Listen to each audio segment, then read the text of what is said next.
meaning that I want to look at all the issues we deal with. And I don't know why anybody would be opposed to it, because you get more done doing that. So this is going to streamline operations, prioritize, I think, what I campaigned on, maintain the things that we've been doing well, but looking at every component of government. Also eager to work with the two chambers. And we had a meeting that was probably scheduled for a half an hour that went close to an hour. Very collaborative when we're looking at the fact that whatever I'm presenting doesn't do any good unless they're going to be mostly dovetailed with it. I always talk about doing more with less. And that's not because you're trying to be stingy, it's because that's called productivity.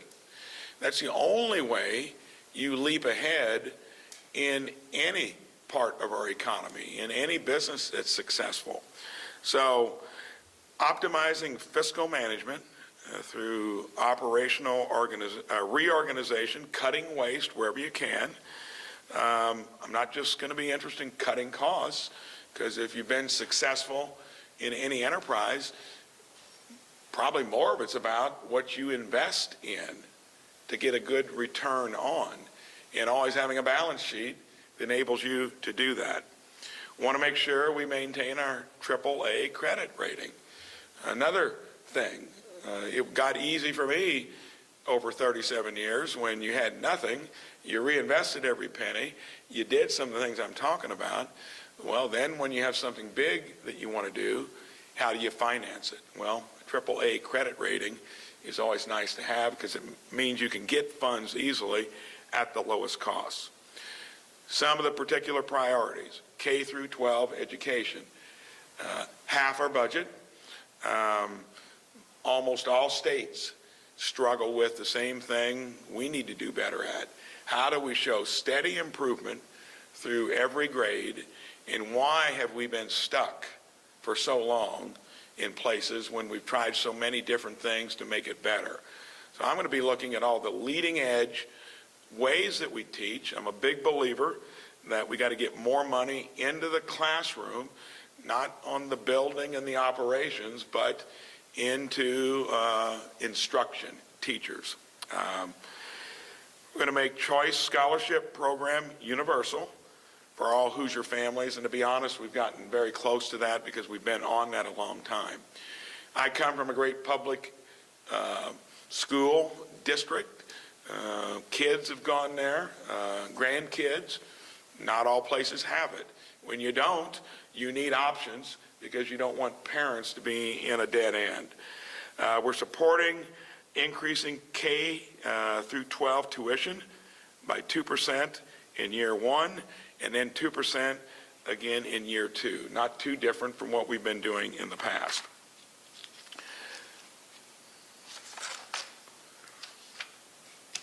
Mentioned it earlier, raising teacher pay. I'm hoping that becomes almost a moot point when it comes to collective bargaining and so forth, because I've been out there wanting to do more than what we've been doing in the past.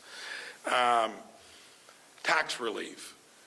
We're a state, when you look at all the ways we raise revenue, that is considered one that would be low tax and cost, lower regulations. If you want a vibrant economy, you better be more like that than the opposite. But you also want to make sure that we're doing the things that we all want to do better. And K through 12 education, we spend another 15% on post-secondary. And well, how can you do both? Again, it goes back to what methods are you using? How are you running it? I'll never forget the first time I met Mitch Daniels. It was as a freshman legislator, and I asked him, well, how are you going to continue holding tuition, room, and board flat? Well, it wasn't like he was just going to do it and then worry about how to actually make costs come down. He rattled off 2 or 3 or 4 things that were very businesslike. And if I'm not mistaken, I think that's still the case. And that is amazing. That shows you right there in one of our public universities what can be done, and that's probably more complicated even when you're talking about K through 12. Proposing a 4-year phase out of the tax on retirement income. That doesn't amount to a lot in terms of the revenue relative to other sources, but it means a lot, I think, to people when they get to that stage in life. I campaigned on it. I'm going to try to do my best to get some of this stuff done. And yesterday in a discussion with the Speaker and President Pro Tem, we're close enough on this stuff, and then you get into the whole machinery of getting it across the finish line. Also put out there several tax holidays to make it a little easier for Hoosier families, including the back to school and youth sports sales tax holidays, outdoor recreation tax holidays, and I'm going to look for others that are going to have impact. And again, how do you do it? You run the government more efficiently. That's how you pay for it. Don't know that we've been paying enough attention to that last part, how you're running things, and that's the part that I've had the most experience at. Public safety. I think that would be right up there as for all families being a top priority. That's why we're increasing funding for school safety grants to make sure our kids are safe in their classrooms. We're also boosting funding for county prosecutor officers, making sure that they're able to do their jobs. Fiscal integrity, we've already talked about that to some extent. We've been blessed as a state to be on the rails now for 20 years with reserves. It enables us to get through any rough patch, and that's going to be a key concern to make sure we keep it in good shape, even while doing robust tax relief. Revenue forecast calls for a negative revenue growth in fiscal year 2027. Well, that's got a lot of suppositions underlying it that may not be the case. Our budget increases the rainy day fund by $400 million in fiscal year 26. This is intentional to make sure that whatever comes down the road that we're going to be prepared for it. I think we can maintain our strong financial position and still have the meaningful investments I'm talking about. And when you look at any forecast, I'm going to just throw this out there. Where I've been the last 6 years, the last 4 of it have been beriddled by high inflation. The federal government is now 25% of our GDP, roughly, when you look at all government. Most of that has increased there. Never have we had that before in the history of our country, unless we're in war. We've replaced a lot of the private sector with more government, and I think that's part of why the economy has been difficult to discern. I can tell you on a lot of Main Street businesses, as soon as that started occurring, they've been in a mini recession. And you can't judge the economy by adding government jobs there when a part of the economy is suffering. So I think some of what might be built into future forecasts, I'm hoping, with the change of administration, where we're starting to emphasize the real world and not the federal government, that it'll defy what's built into that 27 forecast. But I've come through things a lot worse than that. I remember back in 08 and 09, and when you run things well in our own company, if you're ready, we had our most explosive growth between 09 and 13. That doesn't mean you can analog that to government, because they're different. It does mean, though, if you're prepared financially, we may be able to navigate through it better as a state versus others. Rainy day funds are important, because if you don't have them, you're in a pickle like we are at the federal level, or many states that are hand to mouth. And you're going to generally have much more difficulty when you go through those rough patches that are inevitably going to hit you. Overall growth of government spending. Fiscal year to 2% in 26, 1.7 in fiscal year 27. So, that reflects average to robust growth in an economy. 3% knocks it out of the park. 2%, whenever you get there, you're getting into where it's above average. Over the last 3 to 4 years, a lot of it due to the fact there was money borrowed and spent and given to states. Now we're getting the indigestion from it. That's not normal. So if you're growing government by more than 2%, let's say 3%, you're growing government at the expense of taxpayers and the real economy. And then it gets back to doing more with less. You don't need more money necessarily. Generally you do, but not more than what economic growth will provide. So then it gets down to how good are your programs? What are you doing? Are you doing it smarter than your competitor? Said earlier, I think what you're going to see in D.C., and I'm heading out there, to where it's going to be more built upon freedom, opportunity, what was kind of working before the pandemic came along. The pandemic created a golden opportunity for those that wanted to grow government. And now we're stuck with it. And I referred to it earlier.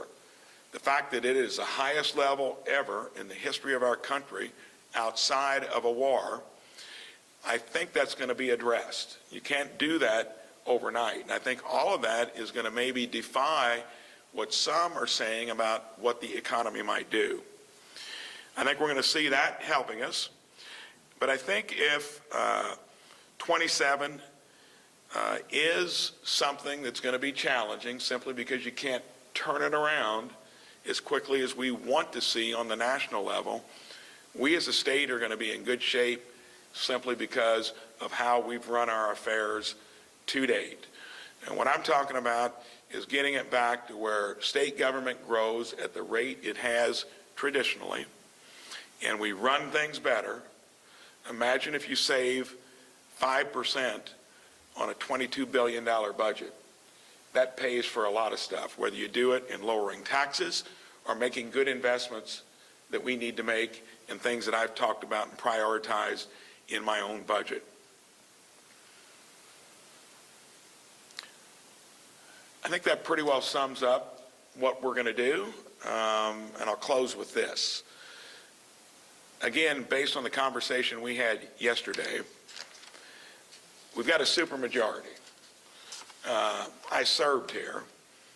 I think I certainly have the experience that most governors don't bring to this office, and that's signing the front side of a paycheck and having to do it where the consequences are a lot greater if you don't do it well.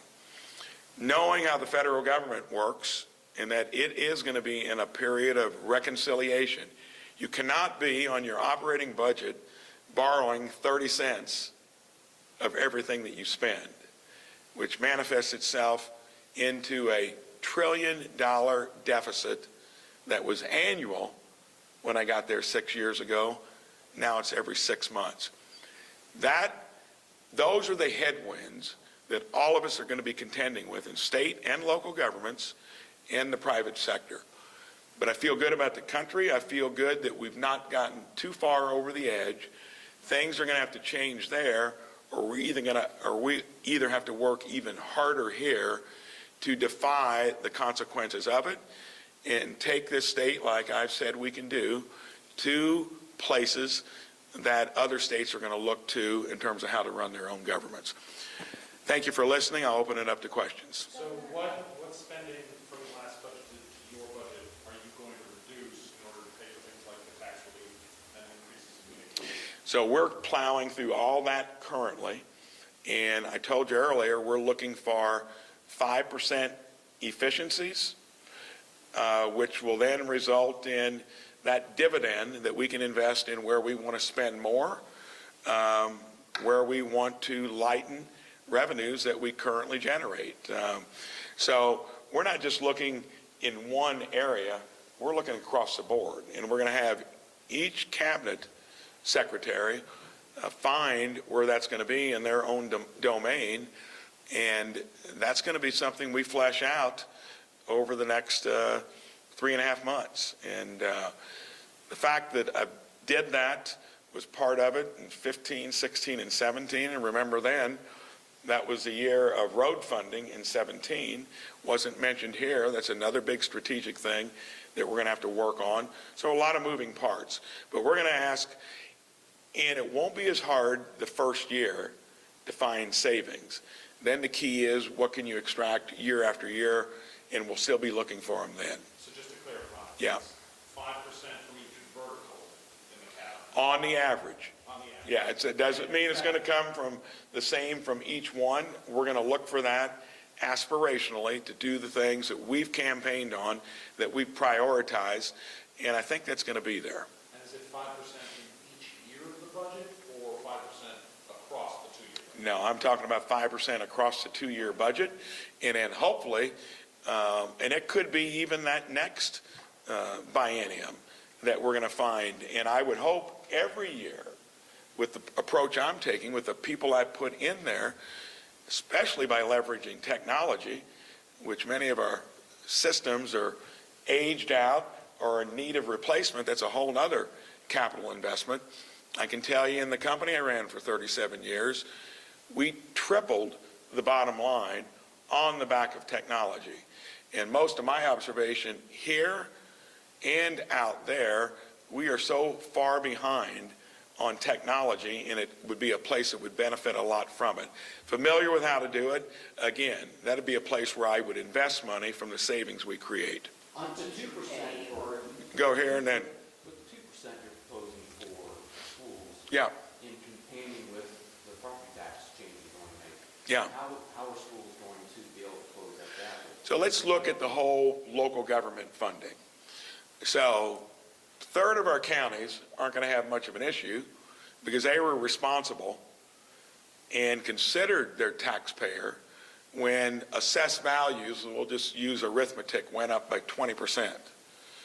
If they wanted to keep it down to a 2% growth rate, or let's just say we had inflation there, you need to have 5 or 6, they should have adjusted their tax rates down. About a third of and we're compiling that information. Some of them were responsible. Some of them they were beguiling to the taxpayer in that, hey, we've kept rates flat, or we've reduced them 5%. Well, they were experiencing a windfall there. So we're going to dive into the details, and every county is going to have a little different story. And my property tax proposal, which is Senate Bill 1, talks about resetting in a way that doesn't shove the elderly and new homeowners and a few others out of their home, and the jurisdictions that didn't exercise responsibility respecting the taxpayers' ability to pay on their own paychecks going up, their own local economies growing, they're going to scramble. And then if you want more, once we figure out what that reset's going to be, I would hope that we minimally end up with a lid on what's going to happen going forward so we can never have that occur again. So how does that deal with school districts now? If Well, you're 2%. those school districts better have salted some of that away in their rainy day funds and not been mismanaging to where they did things to where they would need that kind of increase year after year. That would be called poor management. The ones that poorly managed how they spent it and overtaxed in the process are who we're going to get back down to Mother Earth. 2 more questions. Do you have some specific examples of what this 5% savings will look like in any of these? Well, all I can tell you is there are going to be plenty of places to go into. Specifically, we'll look at what the progression has been in each agency.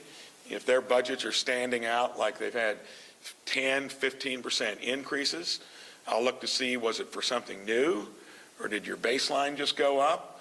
A lot of what all governments are contending with are healthcare costs, way out of control.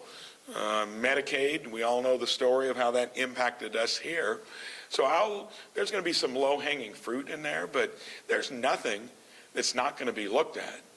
And you can go to the agencies that spend the most money, is probably where you're going to have the most ability to save, but not necessarily so. So we're just at the beginning of it. I just got here a few days ago, but we're looking at everything. Does that call for something, the efficiency, looking at a 5% reduction in, like, state employees? And where do you find that in people? Well, whenever you're running any enterprise, if you have too many people doing something that could be done by fewer, a lot of times that's solved just through attrition.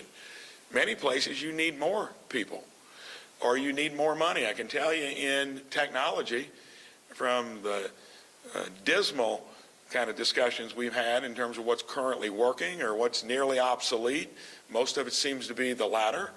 That was a place that was always hard to, well, because the results weren't discernible until 3 to 5 years down the road. But if you know that and you know how it's worked, that's how you do more with less. So in some cases you'll need fewer people. Some cases you'll need more. In general, I can tell you that this place is probably not running as efficiently as even lower levels of government, especially the world of business, commerce, and so forth. So I'll apply all those techniques. Yeah. Very good. Thanks for coming in again today. We'll try to make this a fairly common occurrence when there's breaking news worth talking about. Thank you so much. Appreciate it.